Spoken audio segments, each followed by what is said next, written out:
Hello and welcome to the short Vort on Parsha Shemos, how to build a Torah community.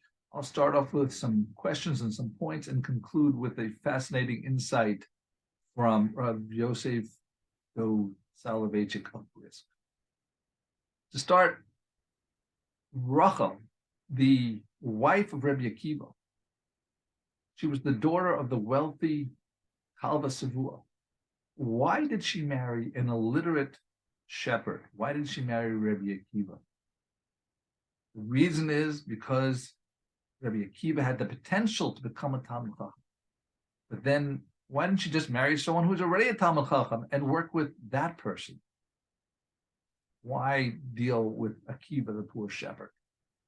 Another question. In Pirkei Avos, Perek Vav, Mishnah Tes, we have Rabi Yosei Ben Kisma. He's offered 1,000,000 dinar of jewels and gold and silver, and he responds, I would not live anywhere other than a place of Torah. Rav Chaim Volozhin, 1749 to 1821, asks, why not take the money and build a Torah community? Rav Chaim answers that Yeshivos and Torah communities are not built with money. They are built with tears and Mesiras Nefesh, with sacrifice. When the building Torah foundation, it must be l'shem Shemayim and with Mesiras Nefesh.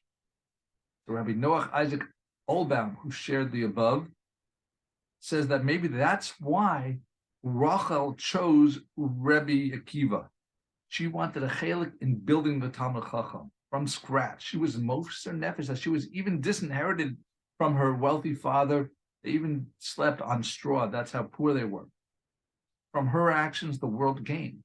Because if she had married a Talmud Chacham, we would just had a Talmud Chacham who was already in progress. Here we had a fresh Talmud Chacham and the great Talmud Chacham of Rabbi Akiva.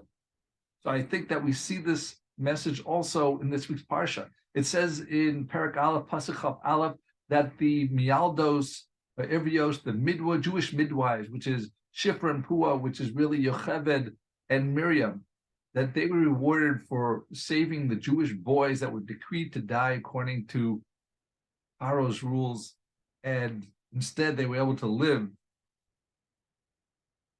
As a reward, they received the button, Bate Kahuna, Bate Levia, and Bate Malchus. Why? Because they were Moseres Nefesh. By defying the Pharaoh's decree, they risked their lives in order to save the Jewish male infants. And in this zichus, they merited to have Kohanim, Leviim, and kings. These are the leaders who build and shape the Jewish people.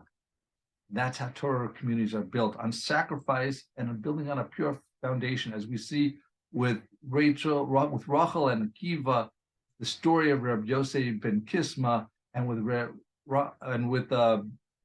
Yocheved and Miriam. I'd like to conclude with a wonderful insight from Rabi Yosef Ben of Brisk, 1820 to 1892, who is the great-grandson of Rav Chaim Volozhin, who I mentioned before. And he asks, why specifically did Miriam and Yocheved merit the bottom of Kahuna and Leviah, to have Kohanim and Leviim come from them? The answer, he says, is because Pharaoh's decrees would not have destroyed the Jewish people, because according to halacha, as long as they're Jewish women, the children are Jewish, whether the parent is Mitzri or other Gentile, other non-Jews. A child from a Jewish mother is Jewish. So there would have been a Jewish population regardless. However, a Kohen or Levi can only be a descendant of a Kohen or Levi father. It's a patrilineal descent. Therefore, by saving the children of Kohanim, who would be Kohanim and Leviim, we were able to have future Kohanim and Leviim, because without their actions, that wouldn't have happened, because an Egyptian father can't become a Kohen or a Levi. And therefore, it made sense that Hashem did Midah Knegen Midah. He made a corresponding reward, that they were zochah to be ancestors of the house of Kohen, through Aaron and Leviim, through Moshe and others who were Leviim, and that was their merit. This comes from Sefer Talei Oros. Like, share, and subscribe. Maybe we zochah to build Torah families and communities. Have a wonderful week and a wonderful Shabbos.